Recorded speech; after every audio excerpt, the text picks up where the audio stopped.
일단 저희 헤드라인부터 열어보고요. 또 시장 이야기들 하나하나 나눠보겠습니다. 오늘 첫 번째 헤드라인 바로 한번 열어보겠습니다. 국내 통신장비 시장 웰컴 트럼프를 외치고 있습니다.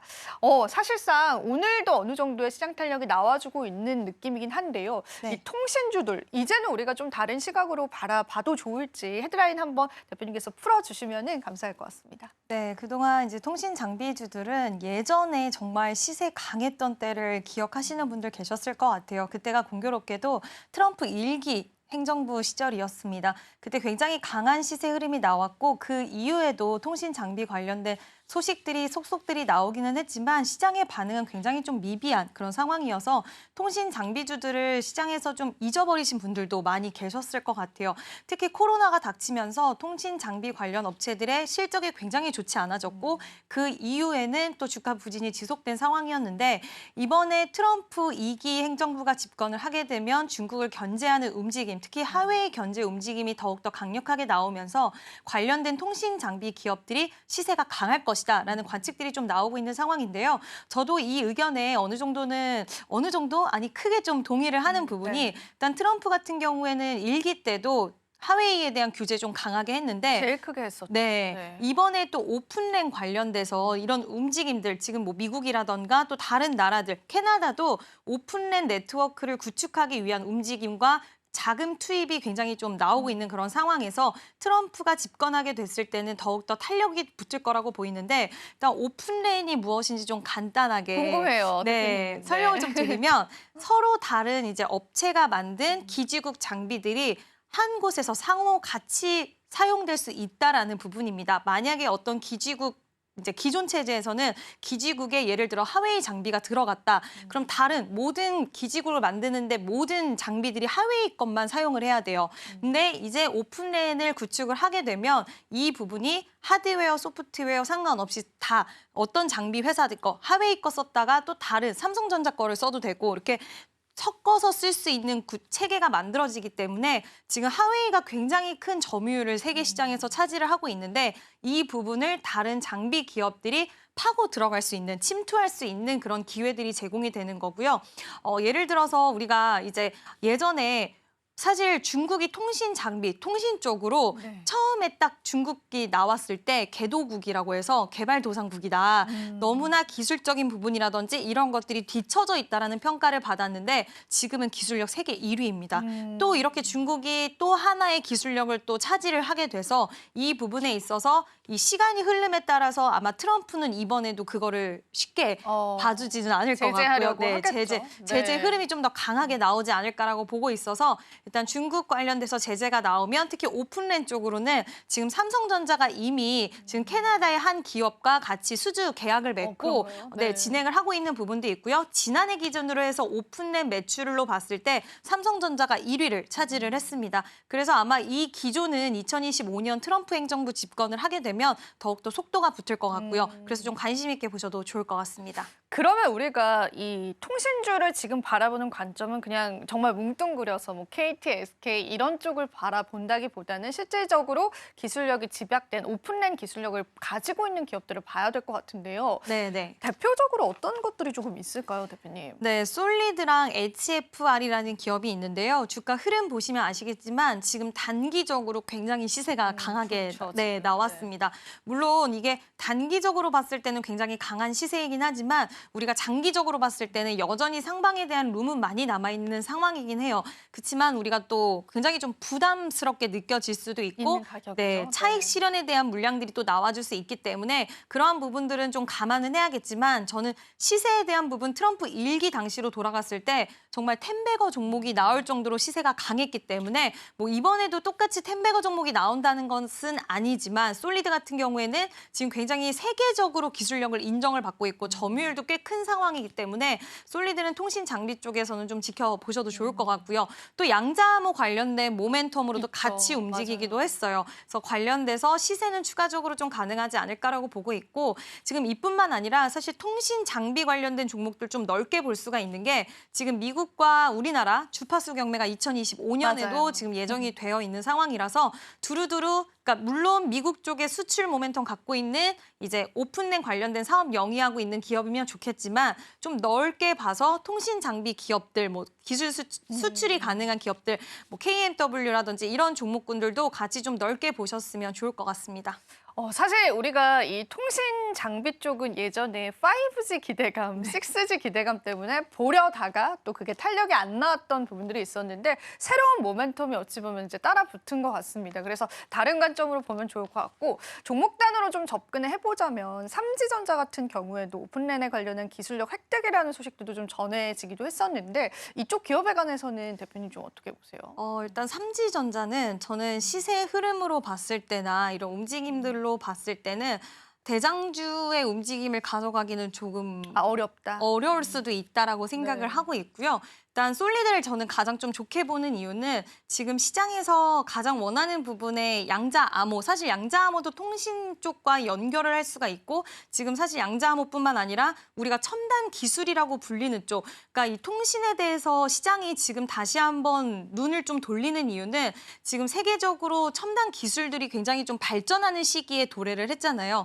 근데 여기서 통신이 잘 돼야지 이 모든 기술이 더 뻗어나갈 수 있고 그쵸. 더 어떤 오류라든지 이런 부분들도 최소화할 수 있는 거기 때문에 굉장히 중요도가 높아진 상황에서 솔리드 같은 경우에는 지금 해외 쪽 오픈랜 관련된 모멘텀도 있고 또 양자 암호라던가 이런 새로운 기술과도 좀 연결고리를 지을 수 있는 모멘텀이 시장에 많이 노출이 되어 있기 때문에 노출도가 빈번하고 사람들에게 이제 이 종목이 오픈랜 대장이다 하면 할수록 수급 쏠림 현상은 어쩔 수 없다라고 생각을 하기 때문에 그 부분이 지금은 좀 솔리드 쪽으로 많이 좀 쏠려 있는 것 같고 이 안에서 만약에 좀 시세가 계속해서 올라간 부분에 있어서 좀 부담을 느낀 수급들은 아마 그 이후에 좀 순환매가 나올 때 그때 한번 공략을 해보시는 게 어떨까라는 의견을 드리고 싶습니다.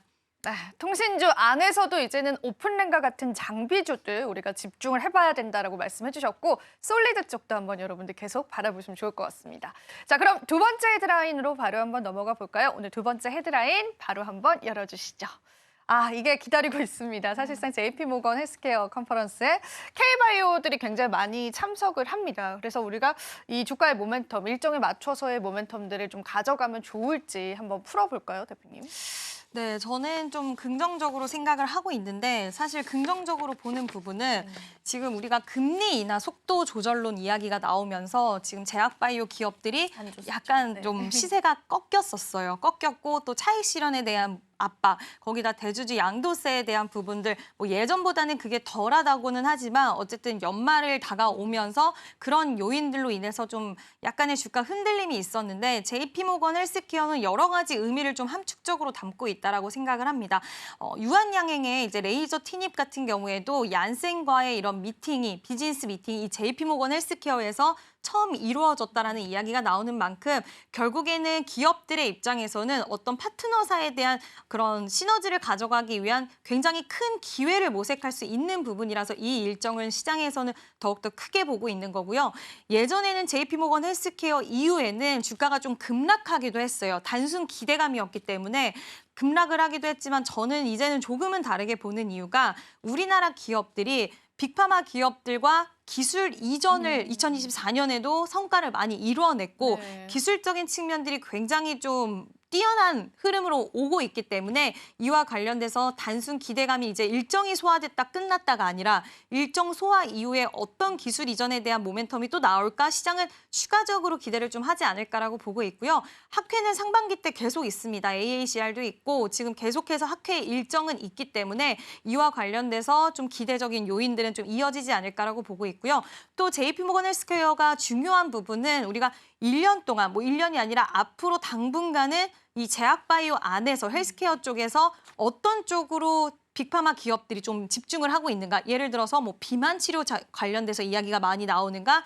AI 신약 관련돼서 개발하는 쪽으로의 이런 집중도가 올라가느냐? 아니면 ADC 치료제가 키워드냐? 이 키워드가 지금 제가 방금 말씀드린 게 주요 키워드라고 하는데 이런 키워드가 시장에서는 이번 연도도 그럼 비만 치료 관련돼서 기술 이전이 일어날 수도 있겠다. 많은 기업들이 이쪽으로 관심 갖고 있구나. 이런 거를 한번 체크할 수 있는 그러네요. 네, 그래서 우리나라 제약바이오 안에서도 흐름을 같이 가져갈 수 있는 그런 좀 기회가 될 수 있기 때문에 JP모건 헬스케어가 가져가고 있는 의미는 좀 많지 않을까라고 보고 있습니다. 사실 저희가 작년에도 학회는 무수히 많았는데 그 네. 학회가 열린다고 해서 주가가 다 탄력을 받지는 않더라고요. 네. 저도 일정과 비교를 해봤었는데 근데 어쨌든 JP모건 헬스케어 컨퍼런스는 가장 큰 어떤 네. 행사이기도 하고 거기에서 올해 바이오의 트렌드를 볼 수 있다, 엿볼 수 있다라는 부분에서 의미가 있을 것 같은데요. 그러면은 이번 헬스케어 컨퍼런스에서 가장 큰 핵심 기술 어떤 걸로 좀 떠오를 것이다라고 보세요, 대표님께서는? 저는 ADC 쪽을 ADC 정확히 어떤 네. 건가요? 네. 지금 이제 뭐 약물 항체 접합 기술이라고 해서 이제 뭐 항암 치료할 때 정말 딱 공격을 세포, 암세포만 네. 표적해서 잘 공격할 수 있는 기술이다. 이렇게 쉽게 좀 설명드릴 수 있을 것 같은데요. 그 기술이 지금 굉장히 시장에서는 관심도가 높은 그런 상황이고 실제로 리가켄 바이오, 뭐 ABL 바이오 이런 기업들이 그런 기술에 대한 부분들 모멘텀을 좀 보유를 하고 있고 그만큼 주가 흐름이 좀 기대적인 요인에서 좀 약간의 조정이 나왔을 때도 항상 매수세가 유입되는 이유는 아마 리가켄 바이오는 이쪽 치료제 시장에서 2024년에 또 일본의 기업과 기술 이전 2건을 이뤄냈기 때문에 관련돼서 ADC 치료제에 관련된 좀 기대 심리 작용될 수 있을 것 같고요. 또 하나는 비만 치료. 지금 여전히 네. 일라이릴리랑 노보노디스크의 경쟁 구도가 더 심화됐기 때문에 이와 관련돼서 비만 치료제 시장을 잡기 위한 그런 움직임들이 좀 더 강하게 나오지 않을까라고 보고 있어서 이 두 키워드와 그리고 AI 아까 말씀드린 부분들 계속 좀 중요하지 않을까 올해도 그렇게 좀 흘러가지 않을까라고 보고 있습니다. ADC와 또 비만 치료제 트렌드 저희가 한번 주목을 해보면 좋을 것 같습니다. 자, 그러면은 또 이제 최근에 바이오 업종들에게 뜨겁게 떠오르고 있는 또 하나의 키워드가 있습니다. 첨생법 관련해서 이제 2월부터 시행 예정이다라고 하는데 이 부분에 따라서 우리가 좀 주목해볼 만한 기업들이 있을지 어떤 의견이실까요? 네, 일단 첨생법 이야기 나올 때마다 좀 움직였던 기업들이 있는데 뭐 대표적으로 사실 줄기세포 관련된 기업이다라던가 그러니까 이게 신약 개발 기간을 단축을 시킨 것도 있지만 줄기세포, 뭐 유전자 치료, 첨단 기술을 활용한 이런 치료제 개발에 대한 가속하고 사실 이런 유전자 치료라던가 줄기세포 이런 것들은 규제가 좀 많이 있었어요. 우리나라 같은 네. 경우에는. 근데 이런 부분들이 완화되는 흐름이기 때문에 뭐 대표적으로 네이처셀이나 이런 종목들 실질적으로 주가 흐름이 굉장히 좀 최근에 강하게 나오고 네. 있었는데 메디포스트도 그렇고요. 그런 종목들이 아마 시세 흐름이 추가적으로 좀 강하게 나올 수 있다라고 보는데 일단 시장은 우리가 이제 제약바이오 하면 사실 첨생법에 대한 모멘텀이 있다는 건 알고 있었지만 뭐 JP모건도 있었고 계속해서 또 이슈가 더 되는 쪽이 나오다 보면 잊어버리게 되잖아요. 근데 조용조용히 수혜를 받을 수 있는 기업들은 항상 움직이고 맞아요. 있습니다. 네. 그래서 어렵다고도 느끼실 수 있겠지만 일단 첨생법 관련돼서는 줄기세포 치료제 방금 언급드린 종목들이 최근에 시세 흐름이 강했는데 아무래도 시세 흐름이 강했다라는 것은 이쪽 관련돼서 가장 수혜를 받을 수 있는 어떤 구조가 있기 때문에 저는 수급이 있었다라고 보고 있기 때문에 관련된 기업들 좀 더 관심 있게 보시면 좋을 것 같고요. 그 외에 다른 기업들은 제가 다 서치를 좀 해봤는데 아직까지는 시세 흐름이 좀 부진하긴 하더라고요. 그래서 좀 더 일정이 임박했을 때 아마 움직이고 수급이 들어오는 쪽이 있을 텐데 그때 제가 한번 다시 짚어드리도록 하겠습니다. 그러면은 좀 단도직입적으로 여쭤봐도 될까요? 첨생법 관련주 대장주 뭐가 될 것이다라고 보세요? 저는 네이처셀 쪽으로 네이처셀이라고 볼까요? 보고 아, 있고 네. 일단 네이처셀의 움직임이 최근에 한 달 넘게 계속 주가가 강하게 시세 흐름을 보여줬는데 저는 대표적으로 항상 예전부터 첨생법 관련돼서 이야기 나왔던 그런 종목이기도 하고 시장에서의 수급이 이쪽으로 강하게 쏠린 이유 뭐 개별 모멘텀도 있을 수는 있겠지만 그와 맞물려서 저는 네이처셀이 가장 좀 강하지 않을까라고 생각을 합니다. 첨생법 관련해서 저희가 한번 지켜보면 좋겠고요. 오늘 또 바이오 이야기 참 여러 가지로 나누는 것 같은데 사실 지난해 생물보안법 연내통과 불발 이슈들 네. 때문에 그래도 사실은 CDMO 쪽은 강했다라고 느껴지기는 해요. 그런데 이게 이제 올해 통과가 될 경우에 이쪽 섹터에게 또 추가적인 탄력들이 붙을 수 있을지 대표님 어떻게 보실까요? 저는 충분히 있다라고 보고 있고요. 일단은 이번에 셀트리온 같은 경우에도 신약 파이프라인 그리고 후속 바이오시밀러 개발 상황을 JP모건 헬스케어에서 공개한다라고 공개하고. 했는데 CDMO 전문 기업이 또 셀트리온 쪽에서 출범을 했습니다. 그래서 이 시장이 돈이 된다라는 거고 이 시장에 지금 삼성바이오로직스 같은 경우에 뭐 수주가 어마무시한데 이 탄력도는 앞으로 날이 갈수록 더 커질 거라고 보고 있고요. 이 수주들을 자세히 살펴보면 이미 수주가 나왔던 쪽에서 재수주가 나오는 경우들이 많이 있었어요. 그 얘기는 기술력적인 부분이라던가 여러 가지가 좀 인정을 받았다라는 부분이라서 앞으로 2025년에도 더 기대할 수 있을 거라고 보이고요. 일단 2024년에 잘 넘어갔는데 어떻게 보면은 우리가 생물보안법을 2025년의 모멘텀으로 또 기대할 수 있는 요인이라고 생각이 들어서 아예 이게 안 된다, 불발이 아니라 좀 미뤄지는, 일정이 미뤄지는 부분이라서 한번 지켜볼 만하지 않을까라고 생각을 합니다. 지금 바로 구독을 눌러보세요. 실시간 경제 뉴스, 투자 전문가들의 다양한 시황과 정확한 분석, 또 알찬 투자 정보까지 신뢰할 수 있는 저희 서울경제TV와 함께하세요.